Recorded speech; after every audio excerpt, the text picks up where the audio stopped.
में सोचते हैं तो सबसे पहले यही आता है ना दिमाग में। यूट्यूब पे सर्च करो तो मैक्सिमम वीडियोस इसी के बारे में है। How to glow up, how to get clear skin, how to look amazing. लेकिन जरा एक बार सोच के देखो, अगर आप बाहर से बिल्कुल परफेक्ट दिख रहे हो, स्किन ग्लो कर रही है, बॉडी फिट है, बट अंदर से आप स्ट्रेस्ड हो, एंग्जियस हो या लगातार सेल्फ डाउट करे जा रहे हो, तो क्या ये सच में सेल्फ केयर है? बिल्कुल नहीं। रियल सेल्फ केयर तो ये है कि जब आप ऐसे फील कर रहे हो तब खुद को और ज्यादा पुश करने के बजाय थोड़ा स्लो डाउन करना, अपने साथ थोड़ा जेंटल बनना, अपने आप से प्यार करना। सो अगर आपको भी लगता है कि लाइफ में सिर्फ हर वक्त पढ़ाई करना या काम करना ही सब कुछ है, then this video is for you. क्योंकि आज मैं आपके साथ शेयर करने वाली हूँ 15 रियल सेल्फ केयर हैबिट्स, बिल्कुल सिंपल प्रैक्टिकल चीजें जो मैंने खुद अपनी लाइफ में अप्लाई की है। और ट्रस्ट मी, अगर आप ये हैबिट्स फॉलो करते हो तो आप अपने अंदर एक बड़ा चेंज फील करोगे। और हाँ, लास्ट हैबिट मेरी ऑल टाइम फेवरेट है, तो अगर आप उसे मिस कर गए तो आप वीडियो का सबसे इम्पोर्टेंट पार्ट मिस कर दोगे। तो अगर आप रेडी हो तो जल्दी से कमेंट कर दो, yes I am ready, let's begin. समय निकालें खुद के लिए जिससे हेल्थ ठीक हो, समय निकालें परिवार के लिए जिससे परिवार सही रहे।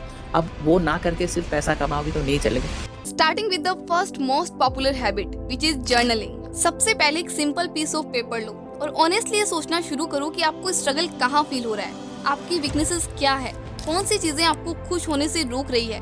इन सब चीजों के जवाब सिर्फ एक ही इंसान को पता है और वो इंसान है आप खुद। लेकिन हम अक्सर इस बारे में सोचते ही नहीं है, क्योंकि हम लाइफ के डेली शेड्यूल और रिस्पॉन्सिबिलिटीज में इतने बिजी हो जाते हैं कि इन सब चीजों के लिए तो टाइम ही नहीं मिलता।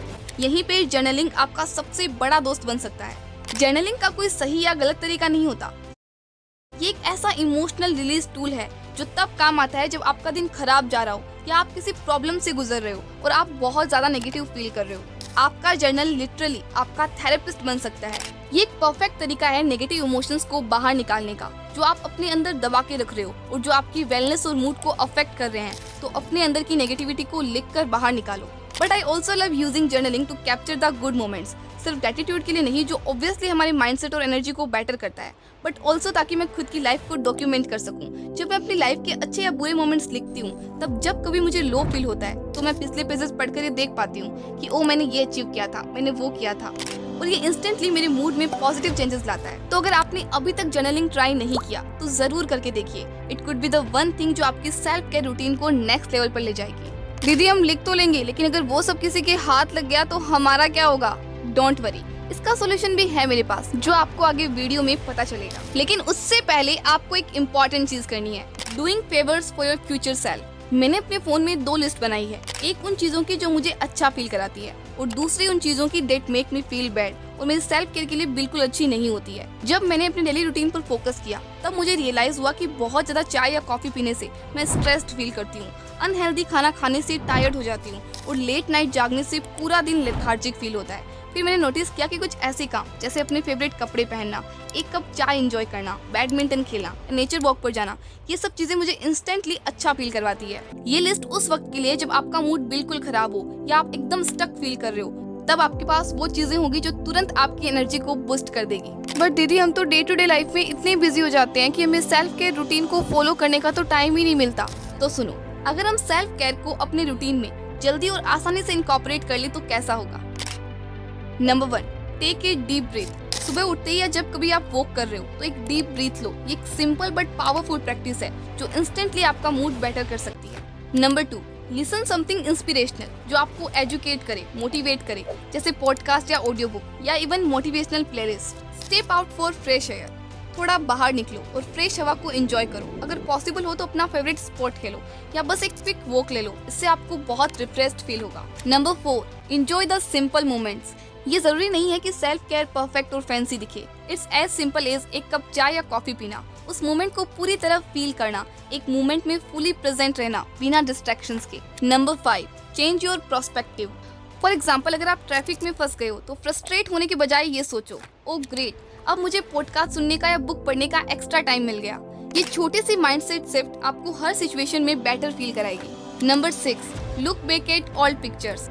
कभी कभी जब मैं अपने पुराने फोटोज को देखती हूँ ना, तो मुझे इतना अच्छा लगता है कि मैं आपको बता नहीं सकती। जब आप अपने पुराने फोटोज को देखते हो तो आपको ये रियलाइज होता है कि आप पहले से कितना चेंज हो गए हो, कितना ग्रो कर गए हो। जैसे किसी का इंतजार करते वक्त रील्स स्क्रॉल करने के बजाय सिर्फ 2 मिनट निकालकर अपनी 5 साल पुरानी फोटोज को देख लो, देखना बहुत अच्छा फील होगा। देखो, सेल्फ केयर कॉम्प्लिकेटेड और टाइम कंज्यूमिंग नहीं होना चाहिए। इन सिंपल और क्विक सेल्फ केयर प्रैक्टिसेस को आप अपनी बिजी लाइफ में इजीली इंक्लूड कर सकते हो। Next self care habit is have your favourite food. हम सबको पता है कि फूड हमारी बॉडी के लिए फ्यूल की तरह होता है। जो आप खाते हो आपकी बॉडी उसी हिसाब से रिएक्ट करती है। अगर आप बहुत ज्यादा ऑयली फूड खाओगे तो आप थका हुआ और लेजी फील करोगे, लेकिन जब आप हेल्दी फूड खाते हो तो आप एनर्जेटिक, हैप्पी और फोकस्ड फील करते हो। लेकिन दीदी, हमारा फेवरेट फूड तो ऑयली है ना, तो अब हम क्या करें? देखो, मेरी सेल्फ केयर की एक प्रेफरेंस है। मैं हफ्ते में 80% हेल्दी फूड खाने की कोशिश करती हूँ और 20% वो चीजें जो मुझे पसंद है, वो भी बिना किसी गिल्ट के, जैसे पानी पूरी या समोसा। एंड अभी रिसेंटली जब मैं मार्केट गई तो मेरा बहुत मन हुआ ठेले पर पाव भाजी खाने का, तो मैंने खा ली। क्योंकि यार, अगर कभी कभी अपनी फेवरेट चीजें नहीं खाई तो जिंदगी में मजा क्या? हर वक्त ये सोच के कि ये अच्छा नहीं है या ये बहुत ऑयली है, अपने आप को स्टॉप मत करिए। अपनी हैप्पीनेस के लिए भी कभी कभी वो चीजें जरूर खानी चाहिए जो आपको पसंद है, लेकिन हाँ, एक बैलेंस मेंटेन करके रखना बहुत जरूरी है। वैसे आपका फेवरेट स्ट्रीट फूड क्या है, मुझे कमेंट करके जरूर बताना। Number 5, regulate your emotions and taking action. मान लो कोई आपके बारे में कुछ गलत बोल रहा है, तो क्या ये जरूरी है कि आप तुरंत गुस्सा हो जाओ या फिर अंदर से हर्ट फील करो? नहीं, बिल्कुल भी जरूरी नहीं है। आप ये कॉन्शियसली चूज कर सकते हो कि आप उस सिचुएशन को कैसे हैंडल करोगे। इमोशनल रेगुलेशन का मतलब यही है कि आप अपने इमोशंस को कंट्रोल करने के लिए कॉन्शियसली एक्शन लेते हो। मेरी लाइफ तो बहुत पीसफुल हो गई जब मैंने ये समझ लिया कि अगर कोई मेरे बारे में बुरा बोल रहा है या बुरा सोच रहा है या फिर रूड हो रहा है तो दैट्स फाइन। भाई, तुम्हारा ओपिनियन तुम्हारी प्रॉब्लम है, मेरी नहीं। अगर तुम्हें मुझे विलन बनाना है अपनी स्टोरी में तो दैट्स योर चॉइस। और वैसे भी जो परसेप्शन तुम्हारा मेरे बारे में है वो मेरे कंट्रोल में नहीं है। लोग हमेशा आपको अपने लिमिटेड एक्सपीरियंस के बेसिस पे जज करते हैं, मतलब आपकी फुल ऑथेंटिक रिप्रेजेंटेशन उनके लिए कभी पॉसिबल ही नहीं है। बस 2 सेकंड का एक्सपीरियंस होगा उनका आपके साथ, और जबकि आप उससे काफी ज्यादा हो। इन शॉर्ट, बात बहुत सिंपल है। रिएक्ट करना छोड़ो और सोच समझकर रेस्पॉन्ड करना सीखो। लेकिन इसका मतलब ये बिल्कुल भी नहीं है कि आपको अपनी सेल्फ रेस्पेक्ट के साथ कॉम्प्रोमाइज करना है।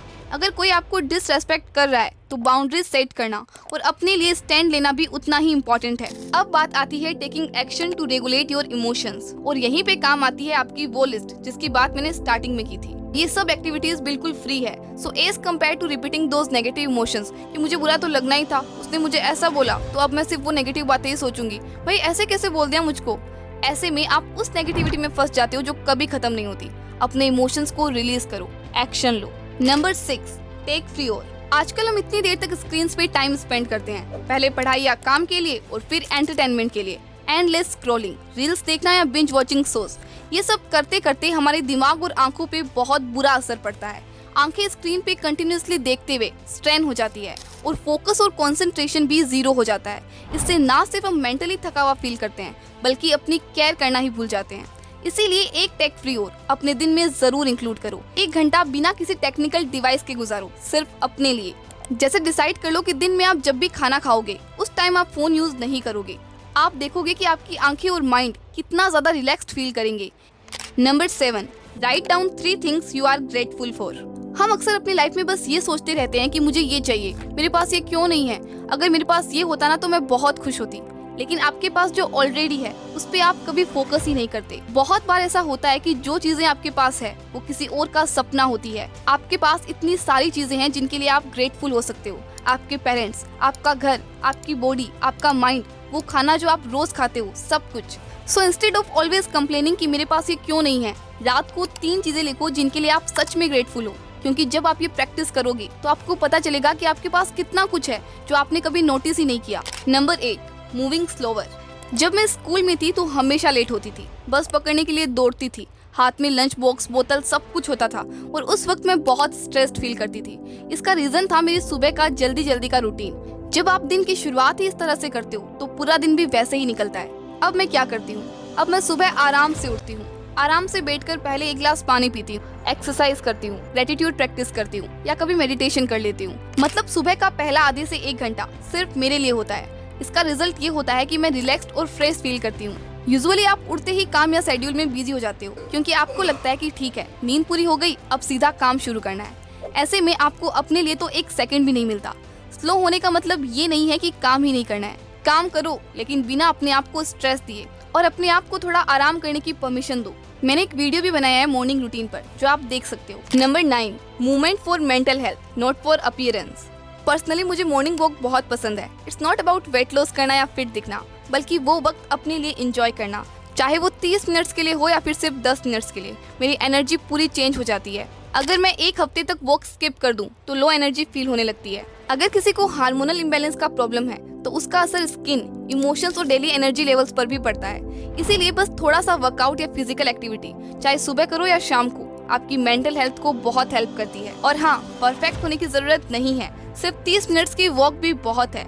अपने लिए वो एक्सरसाइज चूज करो जो आपको सच में खुशी और एनर्जी दे, चाहे वो वॉक हो, योगा हो या रनिंग, जो भी आपको पसंद हो वही बेस्ट है। Number 10, drink enough water. कुछ दिनों पहले मैंने रियलाइज किया कि मैं काफी कम पानी पी रही हूँ, जितनी की मेरी बॉडी को जरूरत है उससे, और इसका असर डायरेक्टली मेरी बॉडी और फेस पे दिखाई देने लगा। जब हम सफिशिएंट पानी नहीं पीते हैं तो हम थका थका फील करने लगते हैं और फेस भी डल लगने लगता है। इसीलिए दिन में एटलीस्ट 7 से 8 ग्लास पानी तो जरूर पियो। जितना हो सके फ्रीज के पानी को अवॉइड करो, ये हेल्थ के लिए बिल्कुल अच्छा नहीं होता। तो इस वीडियो के बाद आपका सबसे पहला काम होगा 1 ग्लास पानी पीना। ये सिंपल सा हैबिट आपकी स्किन को ग्लो करेगा और एनर्जी भी